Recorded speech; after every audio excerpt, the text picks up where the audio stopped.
When dinosaur fossils were first pulled from the ground, the appearance of the creatures was anyone's guess. And how they lived was beyond comprehension.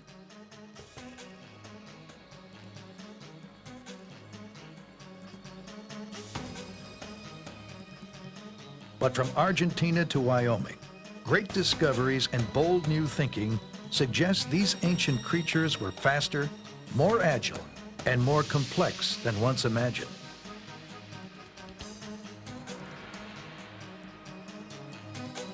"65 million years after the last dinosaurs vanished, they're more popular than ever. They've escaped from museums and invaded our popular culture, spawning a renaissance of the dinosaurs."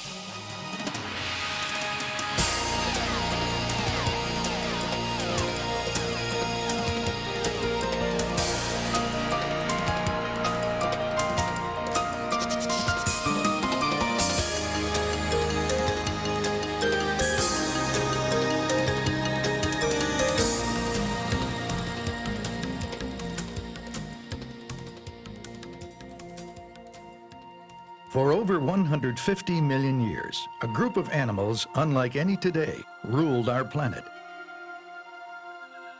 The dinosaurs. Their great success demands that we understand them.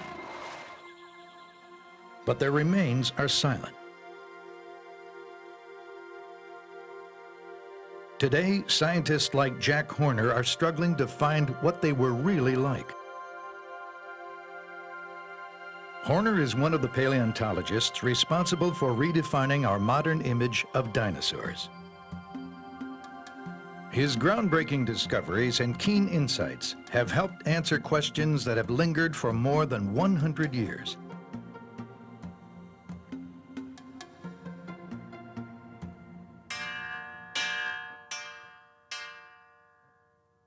His pioneer status attracts volunteers from all over the United States to Montana for his crash course in dinosaur excavation.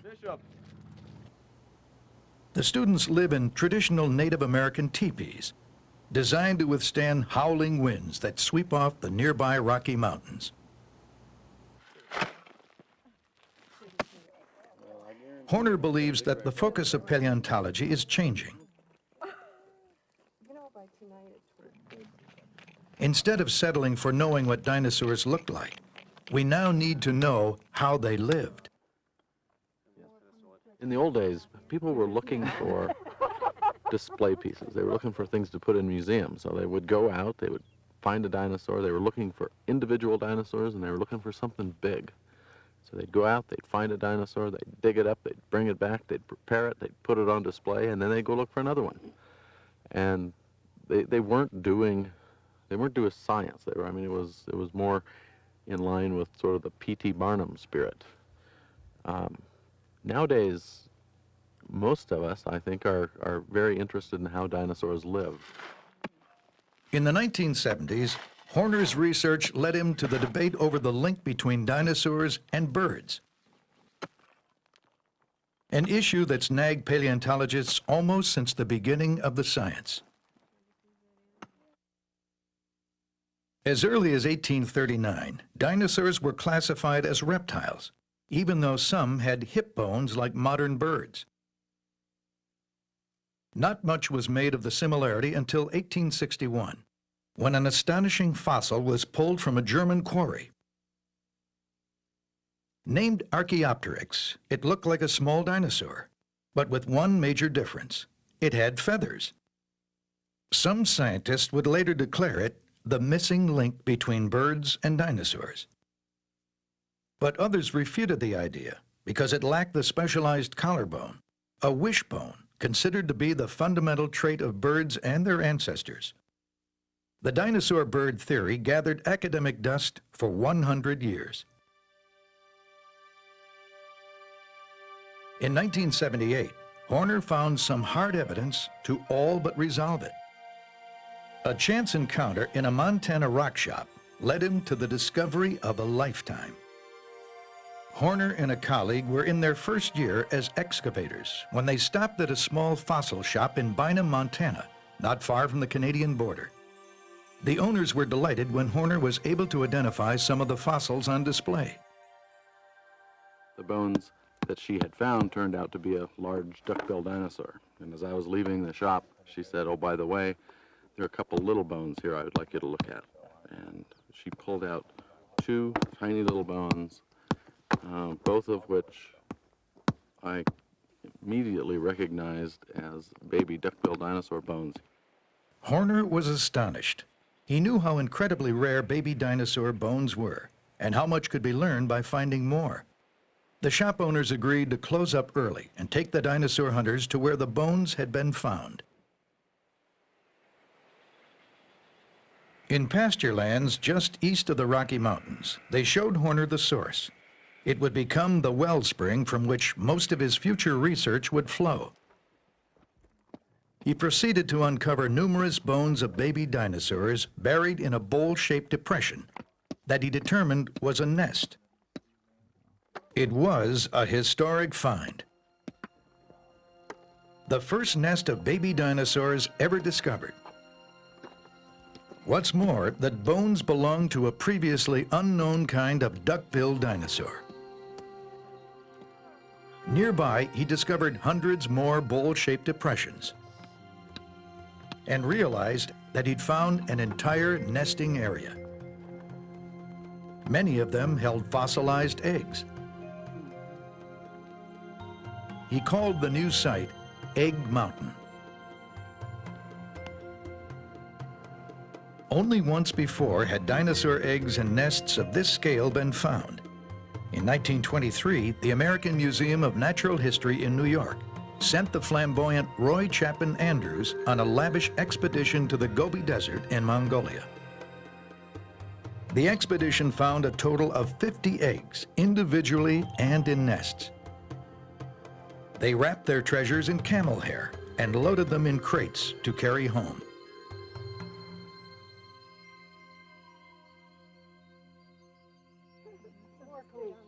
Horner's find was even more impressive. It yielded eggs, babies, and for the first time, actual dinosaur embryos inside their eggs, 70 to 80 million years after they were formed. The discoveries gave him the chance to study the development of dinosaurs from embryo to hatchling to adult. Much of his research focused on one question. After dinosaurs hatched, did they act more like birds or like reptiles? Reptiles emerge from the egg with strong legs and are able to fend for themselves right away. But hatchling birds are too weak to care for themselves. A parent must remain at the nest, feeding them until they can stand on their own, a significant behavioral difference. Horner suspected that at least some dinosaurs cared for their young, as birds do. He looked for evidence in the eggs and the bones of the baby dinosaurs. The eggs were deposited in clusters, and it often takes brute force to free them from the surrounding rock.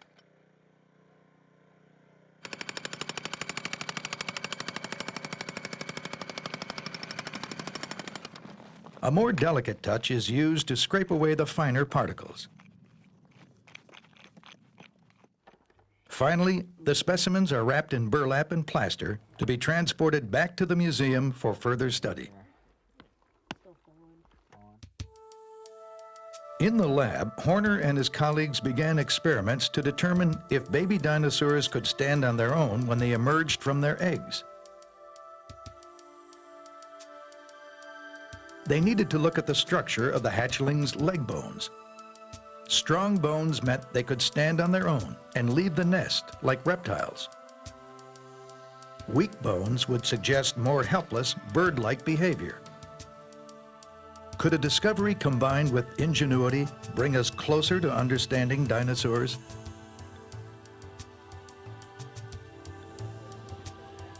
It has before. Every discovery advances our knowledge of what the dinosaurs were really like. And it goes beyond science. The more dinosaur experts learn about these bizarre creatures, the more fascinating they become to the public. Throughout the world, hundreds of museums display thousands of dinosaur fossils to satisfy the growing interest. And if people can't get to the museum can sometimes come to them.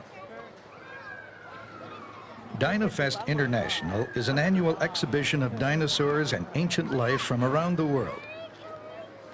In 1996, in a 2-week period, nearly 200,000 people flocked to see prehistory come alive. They were joined by world-renowned dinosaur experts, artists, and merchandisers.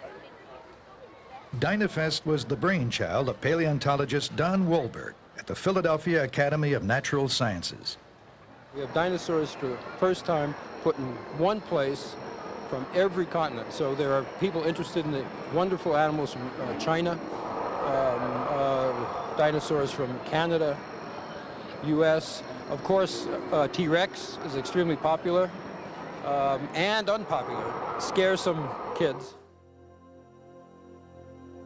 Scaring kids and adults alike are the recent Jurassic Park movies, which have tallied the highest box office receipts of all time. But perhaps the most stunning example of the public's soaring fascination with dinosaurs was seen at Sotheby's. In 1997, the New York auction house put Sue, the most complete T-Rex skeleton yet found, on the block. At $700,000, now bidding at $800,000, now bidding at $900,000, now bidding at $9. At $900,000, now bidding at $9. At $900,000 now, 2 bids at $1 million. At $1 million, now bidding at $1 million. Now $1.1 million, $5.4 million. Telephone up front, 5.5, 5.6, 5.7. 3 places, 5.7's in the center of the room still. It's up front then at $7,600,000. Fair warning then at $7,600,000. Up here. $7,600,000. The highest bidder was the Field Museum in Chicago. For a single specimen, it spent $7.6 million. It was the most ever paid for a dinosaur. It seems that 65 million years after their extinction, dinosaurs are conquering the Earth again. Today, what remains of these once flourishing creatures is enough to draw huge crowds and excite the imaginations of scientists and the public alike. If I were a dinosaur, which dinosaur would I want to be? The biggest one. If I was a dinosaur, I think I would want to be Tyrannosaurus Rex. I think I'd like to be a turtle and watch dinosaurs. The Triceratops. A brontosaurus. Maybe. T-Rex. For me, they were the hook that captured me in a career in science. And among the topics I care about are dinosaur extinction, how they lived, what they ate, recreating worlds of the ancient past. DinoFest is just one of the latest events that brings the dinosaurs world back to life. For over a century, scientists have displayed their discoveries to an admiring public, even as they struggled to understand what these creatures were really like from the first meager discoveries.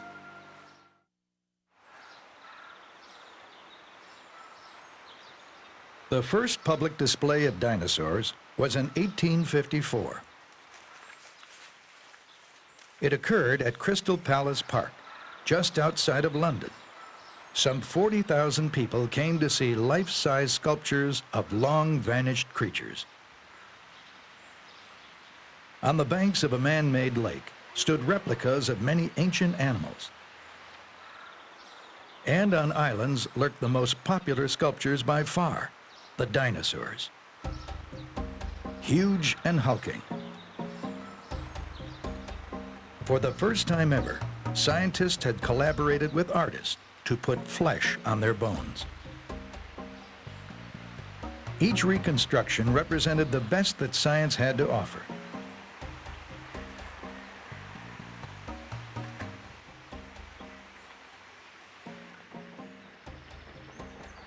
It was thrilling and a bit strange to a public just getting used to the concept of extinction. Recreating three-dimensional sculptures from the bones of extinct animals had been a tremendous undertaking. English sculptor Benjamin Hawkins was hired to build the creatures under the supervision of scientists. But very few dinosaur bones had been found by 1853, so the sculptures required some educated guesswork. Hawkins used a mix of creatures as his models: lizards, crocodiles, and rhinoceros.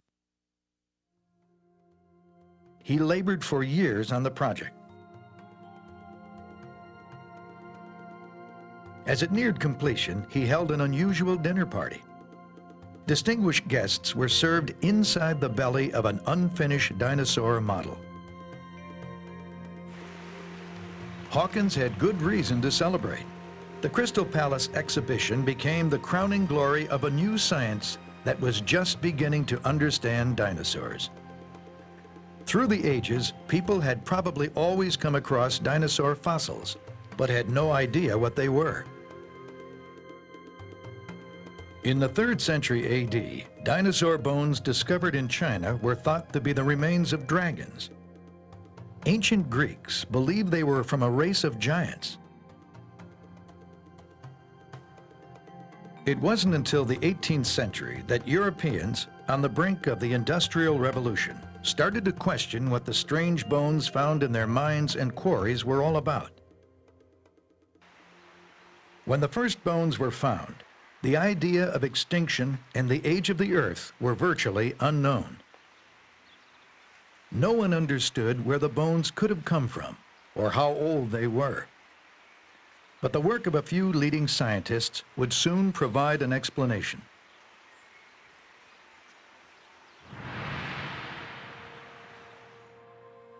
In 1799, French anatomist Georges Cuvier began comparing the newly discovered bones to those of living creatures.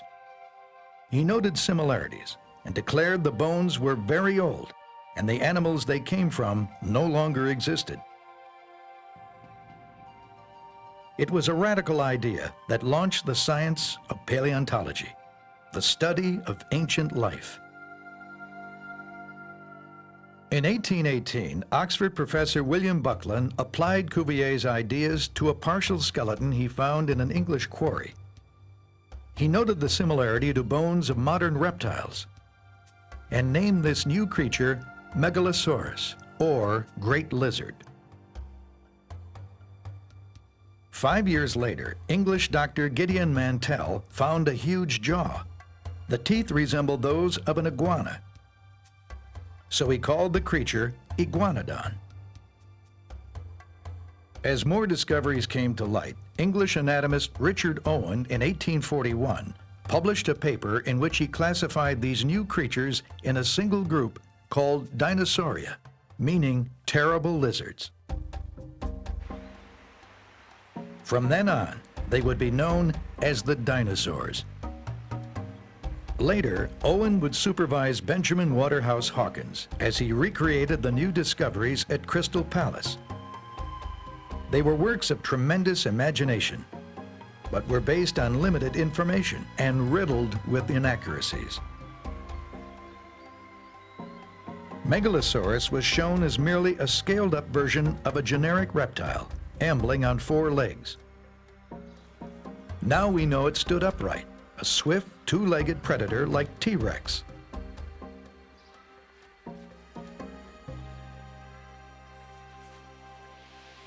Iguanodon was also shown as a 4-legged behemoth, with a spike on its nose. Today we know Iguanodon ran on 2 legs. The horn on its snout was actually a defensive spike protruding from its thumb. The sculptures, more fanciful than real, created an image of dinosaurs as giant, lumbering lizards. But the creators of the Crystal Palace exhibition did the best they could with the little information they had. In the following decade, the picture of dinosaurs would begin to change. Across the Atlantic, knowledge of dinosaurs grew with the discovery of more fossils. As settlers flooded the American West in the 1870s, fossils began turning up in the exposed sediments of the dry and barren regions called Badlands. Soon museums in the East sent prospectors to Wyoming and Montana to hunt dinosaurs. They came back with new and far more complete specimens than any found before. As the diggers brought in one new kind of dinosaur after another, scientists vied to classify and name them. The work became an obsession for paleontologist Othniel C. Marsh of Yale and Edward Drinker Cope of the Academy of Natural Sciences in Philadelphia. Both were extremely ambitious, and both were after the same thing: to outdo each other by discovering and identifying the most dinosaurs. Their bitter competition took many forms. In 1868, Marsh pointed out that Cope, in a scientific journal, had put the head of the giant sea reptile Elasmosaurus on the wrong end. Mortified by his mistake, enraged at Marsh, Cope tried to buy back all copies of the journal before they reached his peers. When a new fossil bed was uncovered in 1877 at Como Bluff, Wyoming, both Cope and Marsh sent crews to stake their claim. Rival prospectors were said to engage in fistfights, even smashing fossils in the opposing camp.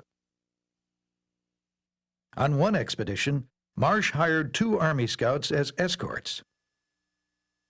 One of them was William F. Cody, better known as Buffalo Bill. As thorny as it was, the competition between Cope, Marsh, and other dinosaur hunters produced a huge trove of fossils. They uncovered many new species, producing a great leap in our knowledge of dinosaurs. Soon others would head west to dig up prehistory. One of these pioneers was Barnum Brown of the American Museum of Natural History in New York. In 1902, he discovered the bones and teeth of a giant carnivore. He sent his treasure back to the museum for study. So impressive were the bones that director Henry Fairfield Osborn dubbed the frightening new predator Tyrannosaurus rex, the tyrant lizard king. Beginning in 1897, the public image of the new discoveries was shaped by artist Charles Knight. Originally hired by Cope and Osborn to portray dinosaurs in scientific journals, Knight was soon commissioned to paint reconstructions of the beasts for magazines and museums. Early in his career, Cope and Osborn asked him to paint and sculpt their dinosaurs as agile and active, running, jumping, and fighting. Quite a change from the Crystal Palace dinosaurs. By the 1920s, the idea of dinosaurs as quick and dynamic caught Hollywood's imagination, as seen in The Lost World in 1925. The depiction, though loosely based on scientific theory, was probably chosen more for its thrill potential. By the 1940s, for some unknown reason, science had returned to its previous view of dinosaurs as slow-moving, cold-blooded, and dim-witted. Knight reflected this view in 1942 when he wrote and illustrated an article for National Geographic magazine. He described the dinosaurs as harmless and stupid and showed them lumbering across the landscape, dragging their tails or wallowing in swamps. Soon, pop culture would embrace that image. Moronic, plodding dinosaurs began turning up around every corner. But in the last 20 years, our knowledge has soared with the bounty of new fossils. In the 1960s, a fresh crop of paleontologists was making new discoveries and re-examining old assumptions. What they found led them to question the notion of dinosaurs as lumbering beasts. Blazing the path was a brash young paleontologist named Bob Bakker. In 1969, he began arguing that although dinosaurs shared some features of slow-moving, cold-blooded reptiles, anatomically, they looked more like agile, warm-blooded animals. Nearly 30 years later, he continues to find evidence to support his ideas. Like this trackway in central Wyoming, where a herd of dinosaurs once crossed a mudflat. Their tracks are now preserved in stone. This is the front paw of a great 10-ton brontosaur squishing in and pushing up the mud as it walked. No claw print. The thumb would be there. Great big claw held off the ground.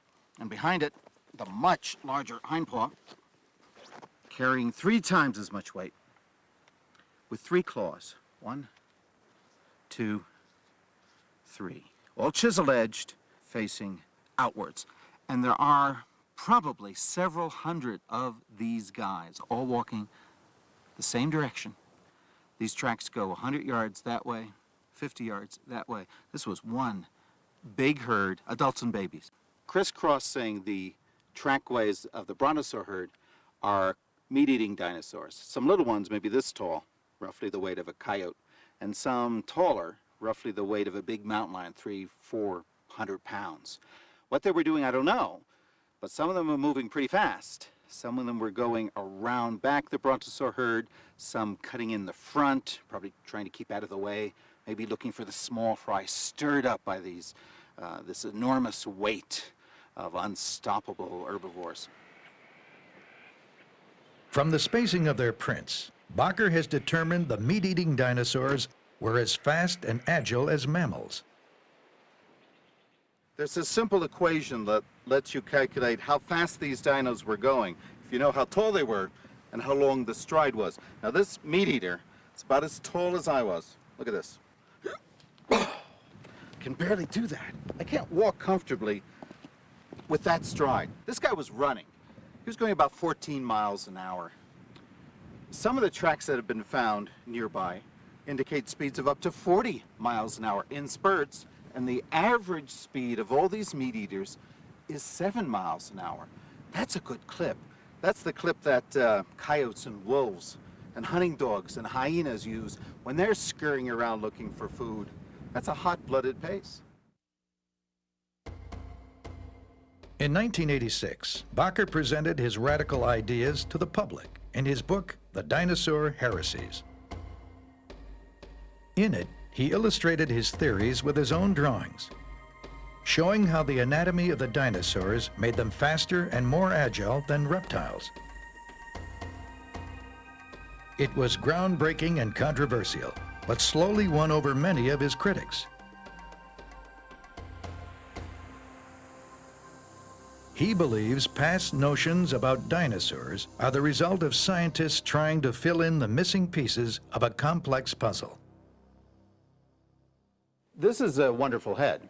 This is the head of a kind of brontosaur. This is the head that was on Brontosaurus itself in all the big movies, King Kong, the original Lost World, 1925. This head is a powerful head. It's got these huge teeth here for crushing plants and leaves, a big nostril for hooting, pretty big eye to a wonderful head. And when I grew up and the Brontosaurus skeleton in New York, this wonderful skeleton from Wyoming, this head was on it. It's a wonderful head, but it's the wrong head. How did early dinosaur experts put the wrong head on the brontosaur? When big dinosaurs died, their remains were often torn apart by scavengers or scattered by floods. Add millions of years on a shifting Earth, and it's easy to see why heads and bodies often went their separate ways. So it's very rare to find a head, and then a neck, and then a torso, and a tail. You usually find mixed up parts. The first Brontosaurus didn't have a head, but there was a big head from another quarry nearby. take the body from quarry A, the head from quarry B, put them together. Made sense. They fit pretty good. It was dead wrong. But as more fossils were discovered, scientists realized their mistake and replaced Brontosaurus heads in their museums.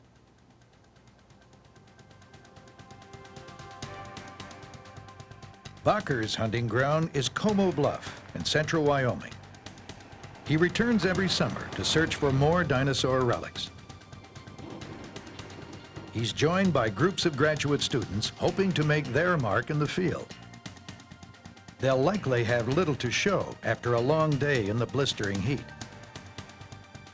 It's the possibilities that drive them on. The chance to discover a completely new dinosaur, or a complete skull or skeleton. If they're lucky, their finds will add to the continuing wealth of fossils that began in the early 1800s. As the evidence accumulates, new theories are formed, old ones discarded. From sluggish behemoths to fleet-footed upright racers. From cold-blooded to warm-blooded, dinosaurs continue to fascinate as our picture of them becomes clearer. While Bacher was redefining our ideas about the creatures, Jack Horner was in his lab, solving the most compelling dinosaur mystery of all.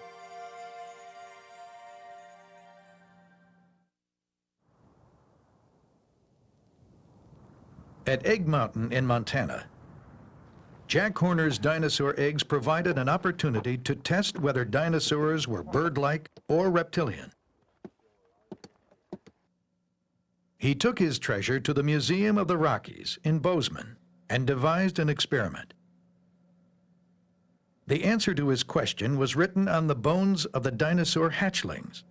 If the leg bones were weak, the baby dinosaurs would need parental help, indicating bird-like behavior. But before measuring the strength of the bones, Horner needed to determine which of his specimens were embryos and which were just hatched.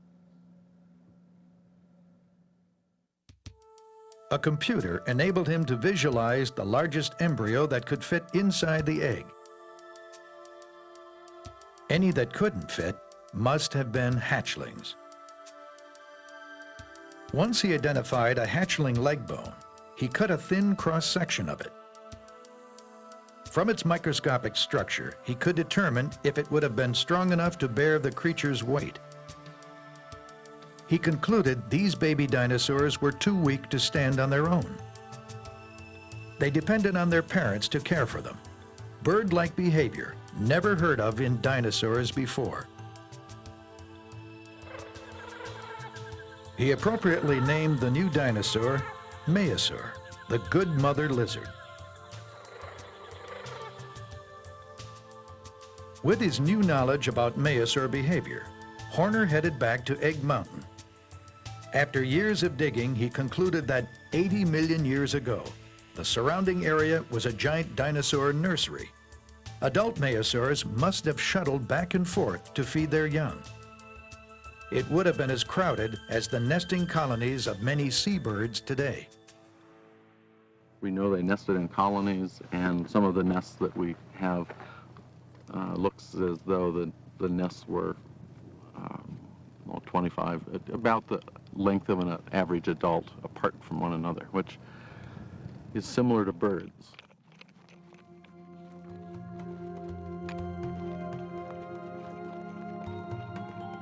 From his study of nearby sediments, Horner believes Egg Mountain was once an ancient island, surrounded by a shallow lake, which helped protect the babies from predators. Dinosaurs may have waded out to the island to lay eggs and tend to their young until they were strong enough to leave.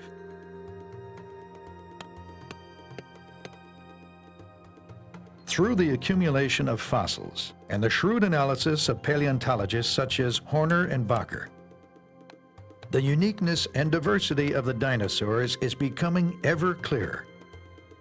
They were bird-like without being birds, reptilian without being reptiles. The question remains, When did these innovations begin? The answer may lie in the Valley of the Moon. Today, 65 million years after the last dinosaurs disappeared, their fossilized bones are being unearthed. Though the rocks are slow to give up their treasures, scientists have discovered over 330 members of the dinosaur clan. On average, a new type of dinosaur is named every 7 weeks.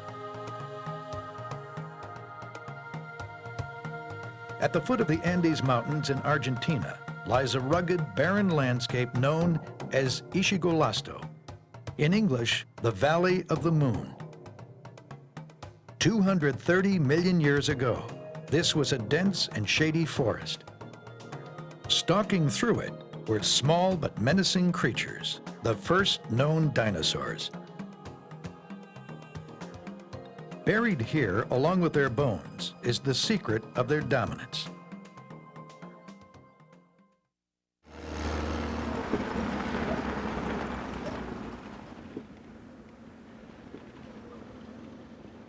Isolated in the desolate beauty of this barren Argentine landscape, a team of dinosaur hunters hopes to unlock the mysteries of dinosaur evolution.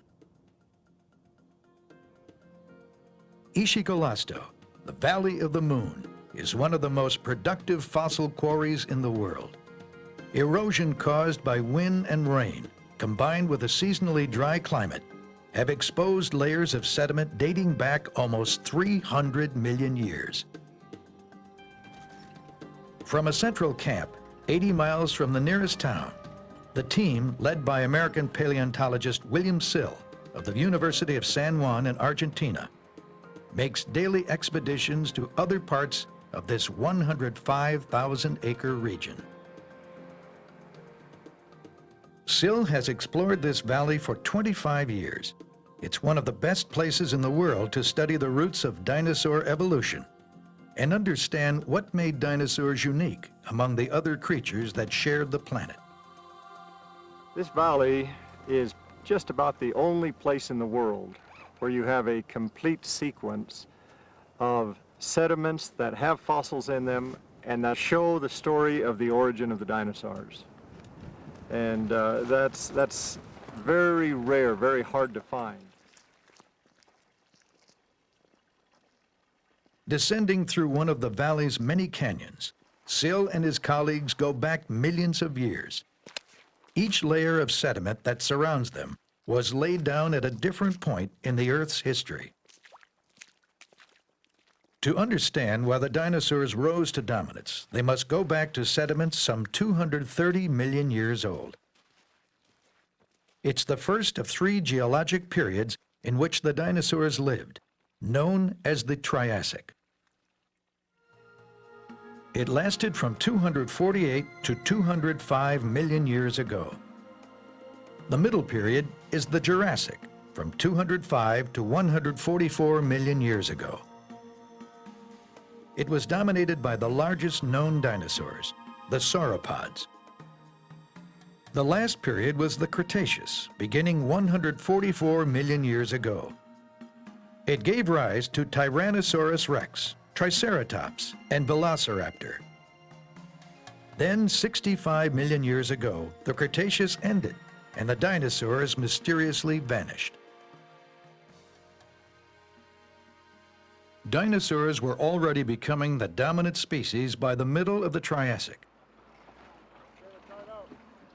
To discover the world as it existed when they first appeared, Sill digs in sediments just before that time.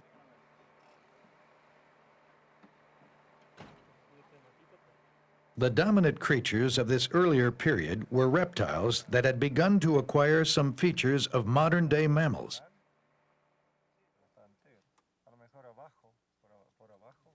In the Valley of the Moon, one of the most common of these mammal-like reptiles was the cynodont.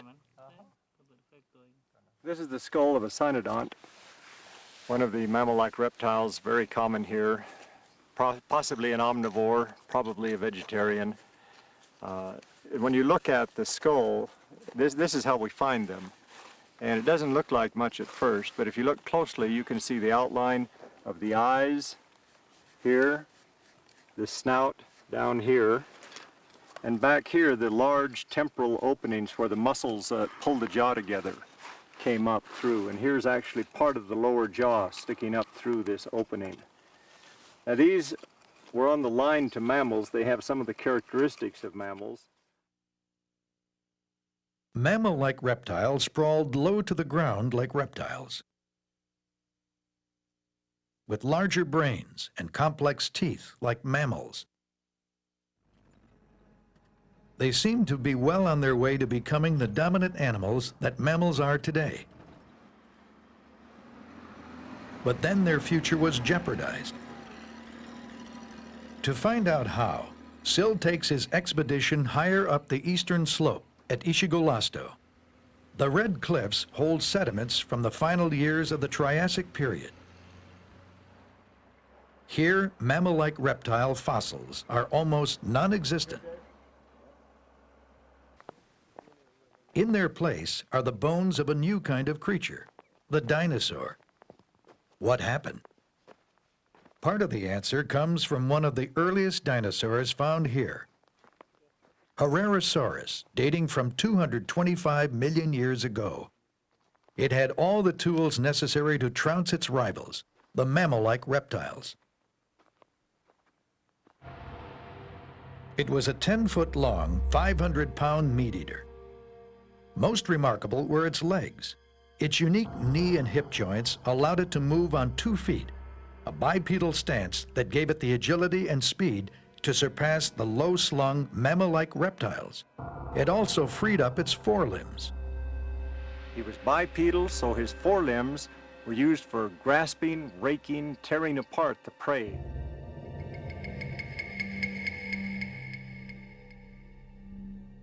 In addition to its large claws, the skull and teeth of Herrerasaurus made it a formidable predator. The things that make him a good dinosaur are these big teeth with serrated edges like a steak knife. And of course the major feature is this secondary jaw joint right here, a sliding jaw joint that allows the tooth-bearing part of the lower jaw to open independently of the rest of the lower jaw that opens from back here. This would have increased the gape of the animal by about 30 degrees and allowed him to manipulate prey up front while still holding tight to it with the rear of the jaw. Puncture wounds on the skull of Herrerasaurus are battle scars, apparently from a fight with one of its own. From the size of the tooth marks on his skull, here we can see 1 or 2 of them.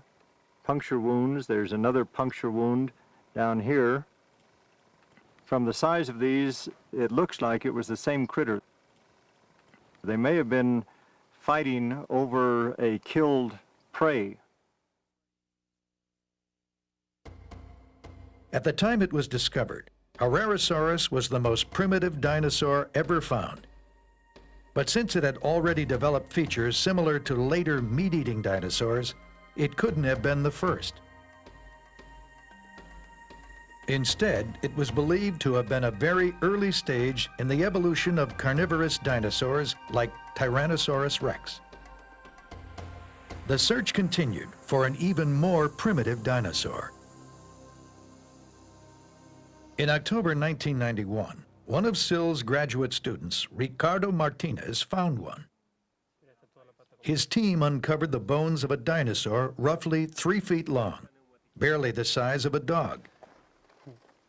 It was found in sediments 228 million years old, practically the dawn of the dinosaur age. It was named Eoraptor, the Dawn Stealer. Since then, Sill's group has found 6 more. This is a skull of Eoraptor, tremendously important in the history of dinosaurs, because the teeth of this shows that it is a carnivorous dinosaur. The high, narrow skull, the large orbits tell us that it was an active predator, and one of the great things that tells us of its possible ancestor of all the carnivorous dinosaurs is this incipient jaw joint the second joint that allows it to manipulate prey. And that's a major characteristic of all of the later carnivorous dinosaurs. But it also contains the primitive features in the palate. It still has the old primitive teeth. So here we have what I consider to be an ideal ancestor for the later carnivorous dinosaurs. Living just before Herrerasaurus, Eoraptor had similar features, including a bipedal stance and serrated teeth. But its sliding jaw joint was much less developed. Even so, Sill believes it was a menacing predator that could overpower the mammal-like reptiles. He was fast, he was agile, and he was probably very vicious. Judging from modern crocodiles and birds, even, you know, if you've seen a rooster, or if you can imagine an ostrich who is a vicious predator with big teeth and claws instead of wings, chasing down a pig or some other animal across the plains, that's probably as close as we can come to visualizing Eoraptor as a predator. Eoraptor's features were similar to those of Herrerasaurus, but more primitive. Double-jointed jaws, serrated teeth, and an agile stance were too much for the slower, bigger-brained mammal-like reptiles to compete with. By the end of the Triassic period, dinosaurs had replaced them as the dominant animals. The dinosaurs were faster, were more agile, and were tremendous predators. In this case, it's a question of being fast or being smart, and the smart guys lost. Sill also discovered that the early meat-eaters had already developed hollow bones, a trait shared by modern birds. They were swift, light, bipedal killers. They cleared the path, allowing later dinosaurs to diversify, grow exponentially in size, and outcompete all other animals on land. This image of dinosaurs is far removed from the picture of them as oversized reptiles, first put forward at London's Crystal Palace Park in 1854. Science once pigeonholed dinosaurs as reptiles, but today we're seeing they shared features with birds and mammals too. They also had their own traits, unmatched by any living animals. Our growing knowledge of dinosaur behavior is now making it possible to bring these creatures back alive.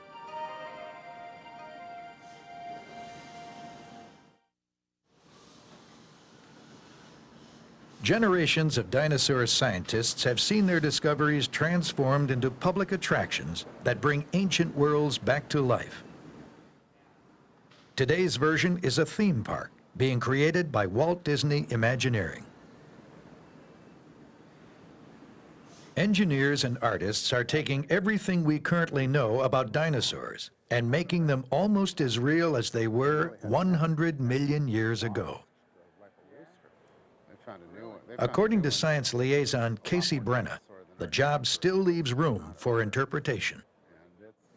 One of the challenges of recreating an extinct species of which we only have bones to work with today is interpreting what their body motions, skin colors, and behavior will be. And we find that utilizing, of course, nature as it exists today, and with the new knowledge that probably birds are related to dinosaurs if they aren't actually dinosaurs, has given artists lots of inspiration in how dinosaurs would look, how they would act and behave. Like their counterparts 150 years ago, dinosaur artists mixed scientific fact with fiction. But today, they have more science to work with. Scientists have found impressions of dinosaur skin, but no clues as to color. For a long time, artists picture them a dull gray. Since it's now believed that dinosaurs are related to birds, artists feel free to use more vibrant colors. Disney's robotic Styracosaurus, a relative of Triceratops, has also gained from the new paleontology. It was once perceived as a lumbering animal with a huge head stiffly mounted on its body, and front legs splayed to the side like a lizard's. Recent studies show that its head was connected with the limber ball and socket joint. The animal's neck muscles could toss the head in any direction.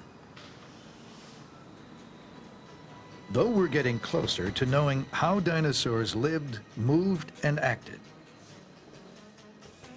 we're still a long way from knowing everything about them, but we're on the right track.